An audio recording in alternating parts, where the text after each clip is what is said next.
Bun venit la citirea pentru a doua jumătate a anului 2025, o citire pe care o fac cu drag pentru toți cei care au soarele, luna sau ascendentul în zodia Gemenilor. Această perioadă vine cu multe răsturnări de situație și decizii importante, iar unele dintre ele te pot pune în fața unor alegeri radicale, mai ales în zona relațiilor, a carierei sau a stilului de viață. Din punct de vedere astrologic, perioada iulie-decembrie este marcată de mai multe retrogradări importante. Mercur, planeta ta guvernatoare, va fi retrograd de 3 ori în acest interval, iar Saturn, Neptun, Uranus și Pluto vor continua retrogradul pentru o bună parte din toamnă. Asta înseamnă că vom revizui alegeri, vom corecta erori și vom fi provocați să gândim diferit.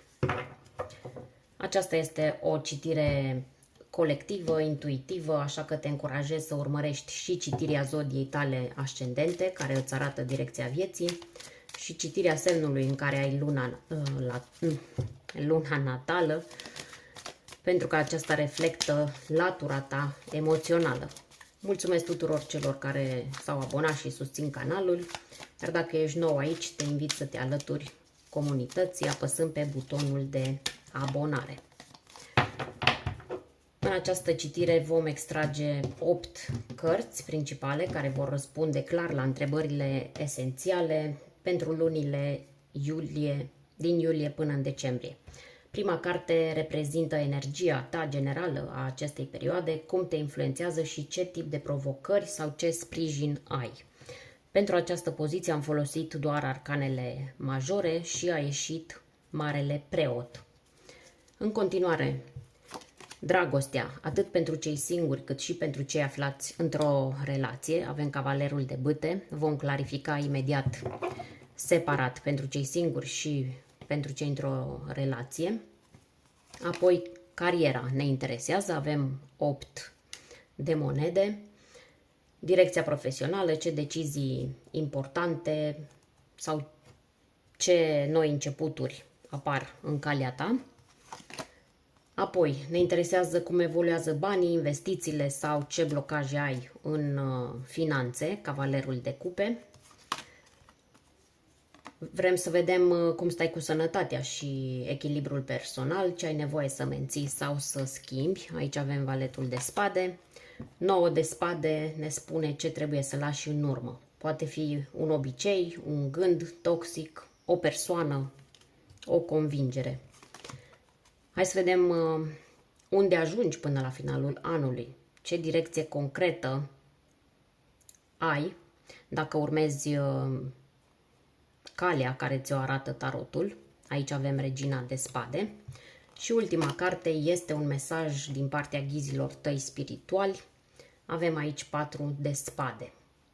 După ce vom interpreta aceste cărți, vom scoate din nou alte 6 cărți, câte o carte pentru fiecare lună, din iulie până în decembrie, ca să poți vedea cum se desfășoară toate aceste influențe pas cu pas.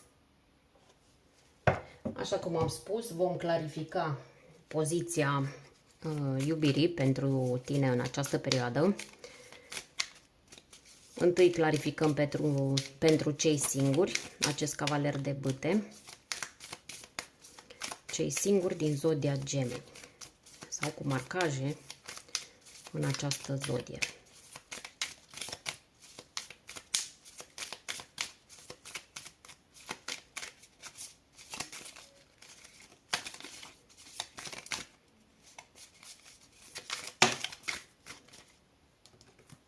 Avem aici multe cărți, Valetul de Monede, Turnul, Cavalerul de Bâte din nou și Marele Preot.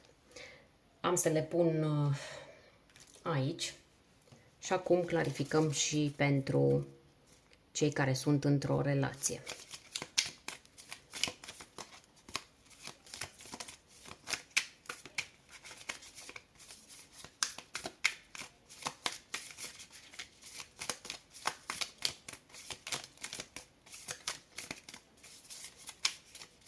Eu am toată răbdarea din lume ca să aștept să sară o carte. Ok, 3 de bâte.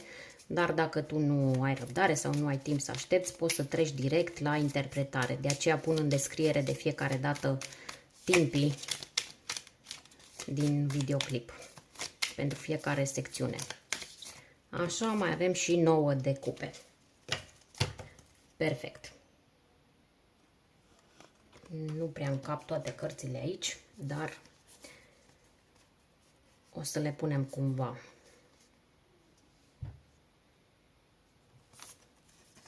Am să le pun așa. Haideți să începem, nu mai pierdem vremea. Aici, în poziția energiei generale pentru a doua parte a anului 2025, avem Marele Preot. Așadar, energia dominantă în această perioadă este reprezentată de această arcană majoră care vorbește despre disciplină interioară, despre asumare și maturizare spirituală, dar și despre învățare prin experiență. În contextul astrologic, lucrurile nu sunt deloc întâmplătoare. Saturn, retrograd în Pești, aproape toată această perioadă, vă obligă să deveniți mai conștienți de consecințele acțiunilor voastre emoționale. Iar Mercur, planeta guvernatoare, intră în retrograd de 2 ori în acest interval, în august odată și din nou în decembrie. Asta înseamnă că ești chemat, ca să revin la exprimarea la Pertu, ești chemat să îți revizuiești convingerile, să-ți revizuiești relația cu regulile, dar și cu oamenii care îți oferă îndrumare sau autoritate. Pentru unii dintre voi această carte poate indica nevoia de a te angaja serios într-o direcție de viață. Să-ți iei un angajament profesional, să închei un parteneriat solid sau chiar să iei o decizie legată de credință, legată de educație sau de familie. Este o perioadă în care superficialitatea nu mai ține. Numerologic, cartea Marele Preot este asociată cu cifra 5, o vibrație a schimbării, dar și a conflictului interior dintre dorința de libertate și nevoia de structură. Exact acest conflict se poate activa în interiorul tău în lunile care vin și este foarte important să nu te autosabotezi în momentul în care lucrurile devin stabile. Dacă până acum ai simțit că ești așa într-o energie pe repede înainte, că ai fost impulsiv sau dezorganizat, această carte te cheamă să faci ordine în interior și în alegeri.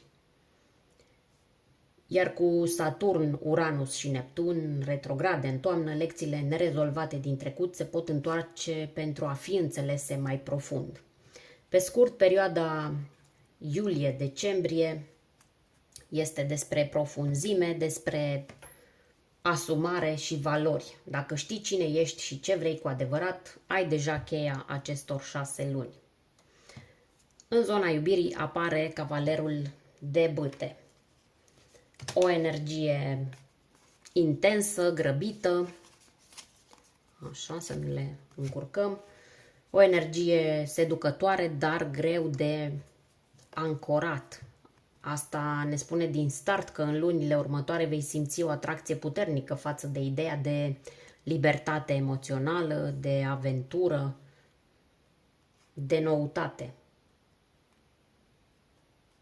Ai primit la clarificare Valetul de monede, Turnul, din nou Cavalerul de Bâte și Marele Preot. Aici povestea devine serioasă. Este foarte posibil să te atragă o persoană care intră brusc în viața ta, dar este o persoană care aduce cu sine o lecție. Turnul arată că această persoană poate destabiliza ceva în interiorul tău. Poate fi vorba despre o relație recent încheiată, o speranță, o percepție a ta despre cum trebuie să fie iubirea. Valetul de monede spune că tu ești de fapt pregătit pentru ceva mai matur și mai serios, dar impulsul vine din altă parte. Poate fi vorba despre cineva cu energie de berbec, săgetător sau chiar leu, semne de foc. Cineva care apare sau reapare, sau e cineva care provoacă în tine un carusel emoțional. Din nou avem Marele Preot, ca și la energia generală, semn clar că ți se cere să nu te mai arunci cu capul înainte. Lecția nu mai este despre cine vine spre tine, ci despre ce alegi tu să permiți în viața ta. Dacă simți că ai tot atras relații haotice, instabile, e momentul să nu te mai minți. Nu toți cei care vin cu fluturi în stomac sunt meniți să și rămână alături de tine. Unii vin doar ca să te învețe ce să nu mai accepti. Pentru gemenii care sunt într-o relație, clarificările sunt 3 de bâte și 9 de cupe. Aici e cu totul altă poveste. Relația ta trece printr-o etapă de expansiune, poate că te gândești la viitor, la mutare, la un nou plan împreună. 3 de bâte vorbește despre direcție comună, despre a vă uita împreună spre ceea ce urmează. 9 de cupe spune că în ciuda provocărilor, în această relație există satisfacție, există compatibilitate și o anumită formă de împlinire emoțională. Dar atenție că acest cavaler de bâte poate sugera și neliniște. Dacă unul dintre voi simte că lipsește ceva, poate apărea tentația de a căuta în afară ceea ce îi se pare că îi lipsește. De aceea este important să discutați sincer despre planuri, nevoi și ritmul în care mergeți. Nu presupune nimic în această perioadă, mai bine comunică cu partenerul tău sau partenera ta. În zona profesională se pare că intri într-o perioadă de focalizare, o perioadă de disciplină și construcție pas cu pas. 8 de monede este cartea meșteșugarului, acelui care își perfecționează abilitățile și muncește serios pentru a construi ceva de durată. Această carte nu vorbește despre schimbări bruște, vorbește în schimb despre progres prin repetiție, prin concentrare și seriozitate.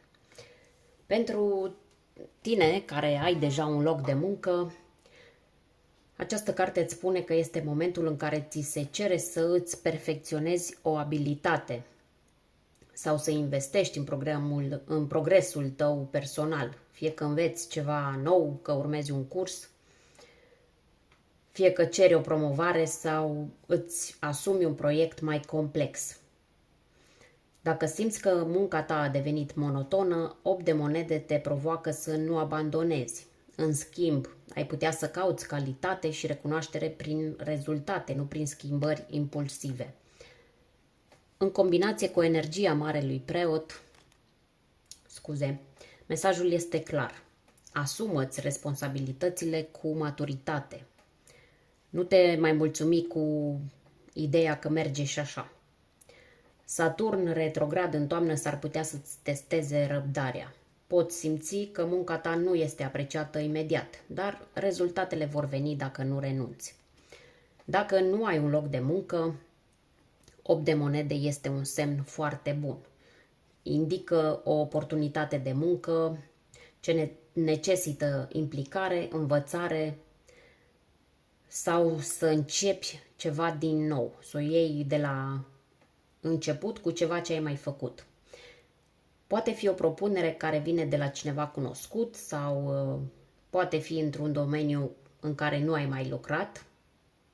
De aceea este vorba de a învăța ceva, dar este un domeniu care te solicită intelectual, ceva ce e perfect pentru natura ta mentală și curioasă.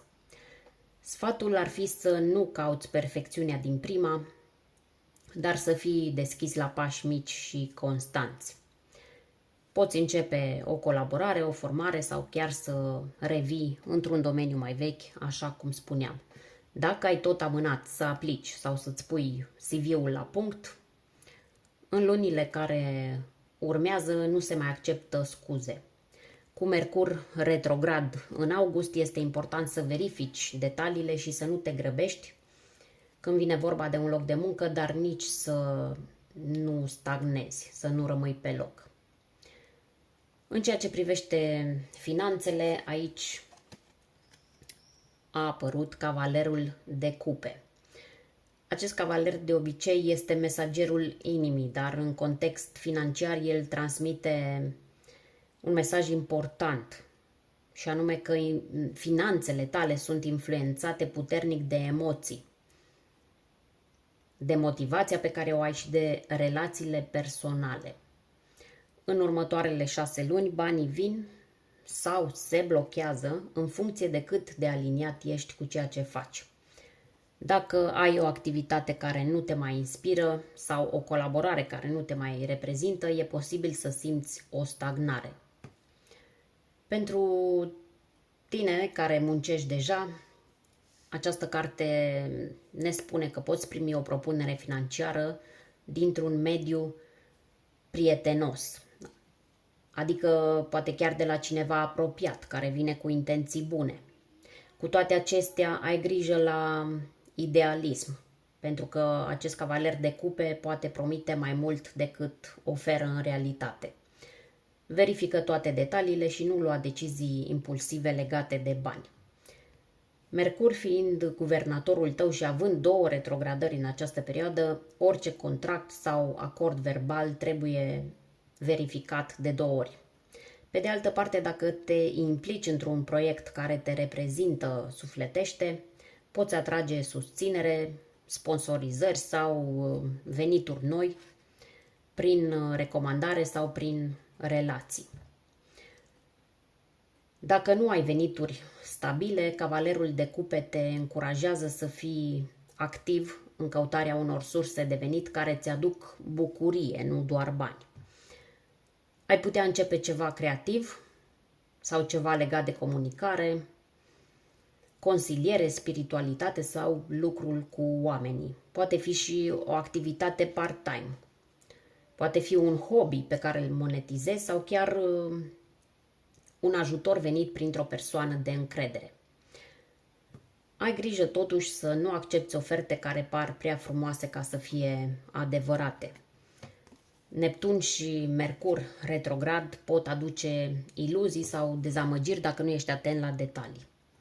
Ca sfat general, aș spune că banii vin mai ușor dacă faci ceva în care crezi. Dacă te forțezi într-un domeniu doar pentru că vrei siguranță, vei simți că nu se leagă nimic. Dacă investești, în schimb, energie în ceva ce te inspiră, vei fi ghidat exact unde trebuie. La poziția numărul 5 avem valetul de spade, care ne vorbește despre sănătate, despre echilibrul tău personal. Valetul de spade este ca un radar care detectează tot ce mișcă, dar și ca un sistem de alarmă care nu prea vrea să se oprească. Ce vreau să spun cu asta? Asta înseamnă că în a doua parte a anului mintea ta va fi foarte activă, dar corpul s-ar putea să simtă presiunea acestei hiperactivități. Grijile, agitația, analizele excesive sau lipsa de odihnă pot afecta imunitatea sau starea generală de echilibru. Aceasta este o carte asociată cu tensiunea mentală, nu neapărat cu boală fizică. Dar știm cu toții că stresul susținut nu rămâne fără urmări, mai ales pe fondul tranzitelor lente care te obligă la introspecție și restructurare. Vorbesc aici din nou de Saturn și Neptun retrograd în toamnă. Pentru toți gemenii, indiferent de vârstă, sfatul este clar. Fă-ți ordine în gânduri înainte să te afecteze fizic. Poate fi o perioadă cu migrene, cu insomnii, tensiune în gât, dureri de umeri sau dificultăți de concentrare semne că mentalul tău a luat-o înaintea corpului. Acest valet de spade te mai avertizează și asupra tendinței de a culege informații din prea multe surse. Despre sănătate, despre simptome, despre tot felul de soluții miraculoase, cum vedem pe Facebook și pe YouTube. Da, venea să spun ceva. Sunt foarte multe persoane care în ultimul timp publică tot felul de soluții miraculoase. Ce vreau să spun aici este că trebuie să fii foarte atent la autodiagnosticare sau la tendința de a te stresa inutil cu lucruri minore. Grijă mare și la Dr. Google. Aceasta nu e o carte de criză, dar e un semnal de alarmă. Dacă nu-ți domolești mintea, corpul va trage frâna. Care este soluția? Soluția ar fi rutine simple, aer curat, mișcare moderată și mai puțină comparație cu alții. Ce e valabil pentru altcineva nu e neapărat valabil și pentru tine. Ai nevoie să-ți asculți corpul mai mult. La poziția 6, 9 de spade ne spune ce trebuie să lași în urmă. Aceasta este una dintre cele mai încărcate emoțional cărți din tarot. Este un simbol al anxietății, al regretelor și al insomniei, al gândurilor care nu te lasă în pace. Dacă această carte a apărut în poziția ce trebuie să lași în urmă, mesajul este foarte clar. E timpul să nu te mai pedepsești mental pentru lucruri care au trecut sau pentru alegeri pe care nu le mai poți schimba. E foarte posibil ca în ultimele luni sau chiar ani să fi dus cu tine o vinovăție ascunsă, o frică neexprimată sau un conflict interior care te-a măcinat în tăcere. Ai analizat, ai întors pe toate părțile, te-ai învinovățit. Poate că ai pierdut nopți întregi gândindu-te la ce-ar fi fost dacă ai fi făcut altfel. Dar Marele Preot de la poziția 1 îți spune clar că ai învățat, ai crescut, acum e timpul să mergi mai departe. Un detaliu important aici ar fi că Mercur retrograd în decembrie 2025, chiar în Săgetător, semnul opus zodiei tale, poate reactiva aceste gânduri sau evenimente din trecut. De aceea e important să intri în iarnă fără bagajele mentale ale verii. 9 de spade e cartea care îți spune să nu mai continui acel dialog intern care te doare. Nu-l meriți. Iar dacă nu ești sigur ce să faci, tăcerea e mult mai sănătoasă decât reproșul interior. Văzând cartea de la poziția 7, Regina de Spade, e clar că această a doua parte a anului nu te lasă să rămâi așa cum te-a găsit. Regina de Spade arată că până în decembrie vei deveni mai lucid, mai rațional, mai conștient de cine ești și de ce anume accepți sau nu în viața ta. Aceasta nu e o regină a emoțiilor, este regina adevărului. După tot ce ai simțit, ai analizat, ai visat sau poate ai regretat, până în decembrie alegi să spui lucrurilor pe nume și să pui limite acolo unde a fost haos. Aceasta este o energie matură. Nu este o energie rece, este o energie clară. Știi ce vrei, ce nu mai tolerezi și știi ce te interesează cu adevărat. Poți deveni mai selectiv cu oamenii, cu informațiile, dar și cu promisiunile pe care ți le faci ție. Ce înseamnă totuși această carte pentru tine ca gemeni? Poate ai trecut printr-o perioadă în care ai spus da, doar ca să nu superi pe cineva, ai lăsat loc la explicații, ai tăcut sau ai tot încercat să îndrepți lucruri din loialitate. Dar Regina de Spade spune că de data aceasta alegi claritatea în locul confuziei. Este o energie perfectă pentru final de an. După ce ai învățat din lecțiile de până acum, ai analizat, acum filtrezi și acționezi. Poate deveni și un simbol al independenței tale, fie emoțional, fie profesional. Și nu uita că ești un semn de aer, mintea ta este una tu. Folosește-o, dar nu uita să-ți asculți și sufletul. După toată agitația mentală, după alegerile dificile și clarificările emoționale din ultimele luni, Universul îți spune clar că ai nevoie de pauză, ai nevoie de recuperare și de spațiu. 4 de spade este cartea care vine după luptă, nu înaintea ei. Este momentul în care nu mai cauți răspunsuri în afară, ci te așezi și integrezi tot ce ai învățat. Ești chemat să-ți acorzi un repaus, nu ca semn de slăbiciune, ci ca o dovadă de maturitate. Ori mental, ori emoțional, ai dus mult. Acum e timpul să respiri și să lași liniștea să-ți spună ceea ce zgomotul minții nu a putut. Gemenii trăiesc în viteză. Gândesc repede, reacționează repede, dar în ultimele luni ale anului 2025 vei simți nevoia să încetinești. Poate vei simți nevoia să dormi mai mult, să spui nu unei discuții inutile sau să stai pur și simplu în tăcere și să-ți asculți intuiția. Universul îți spune că nu e nevoie să răspunzi mereu, nu e nevoie să dovedești ceva. Doar fii prezent cu tine. Acesta este și un mesaj de vindecare, fizică, emoțională sau spirituală. Dacă ai trecut printr-o despărțire, o pierdere, poate o provocare profesională, această carte îți spune că lucrurile nu se repară doar prin acțiune. Se repară și prin odihnă conștientă. La final, 4 de spade îți oferă o invitație. Retrage-te un pic. Nu fugi din calea vieții tale, dar oprește-te puțin.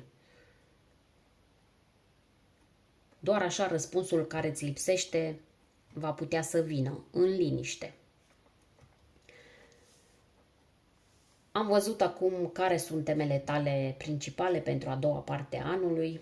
Ai trecut prin clarificări importante și se simte că drumul tău capătă contur. Dar ca să înțelegi mai bine cum se desfășoară toate aceste mesaje în timp, vom extrage acum câte o carte pentru fiecare lună, din iulie până în decembrie 2025. Aceste cărți nu sunt izolate, ele te vor ajuta să vezi ritmul schimbărilor, să vezi în ce lună e mai potrivit să acționezi, când să aștepți, când să spui da și când să spui stop. Unele luni vin cu susținere, altele îți cer prudență, dar toate te pregătesc să ajungi acolo unde ți-ai dorit cu adevărat. Hai să le descoperim pe rând. Începem cu luna iulie. Aici avem roata destinului. August 6 de bâte. Septembrie 7 de cupe. Noiembrie regele de bâte. Am uitat de octombrie. Septembrie-octombrie, am dat-o în noiembrie, da. Iulie, august, septembrie, octombrie, noiembrie, judecata, scuze pentru încurcătură, și decembrie, spânzuratul. Se mai întâmplă. M-am simțit acum ca la grădiniță când copiii mai încurcă zilele săptămânii sau lunile anului. Așa. Bun, avem cărțile pentru fiecare lună, iar distribuția lor e chiar interesantă. Se începe cu forță și se încheie cu o revelație interioară. Hai să începem cu luna iulie, unde avem roata destinului. Începutul celei de-a doua jumătăți de an aduce o răsturnare de situație. Ceva se schimbă rapid, poate fără avertisment, dar în favoarea ta. Roata destinului anunță o karmă care se închide și o ușă care se deschide, fie în plan personal, fie profesional. Nu opune rezistență lucrurilor care vin din senin. Chiar dacă nu le-ai planificat, sunt menite să te ducă într-o direcție nouă. Așadar, e o lună cu evenimente majore, oportunități neașteptate sau reluarea unui ciclu important. Apoi, în august, avem 6 de bâte. După șocul și mișcarea din iulie, în august apare recunoaștere și validare.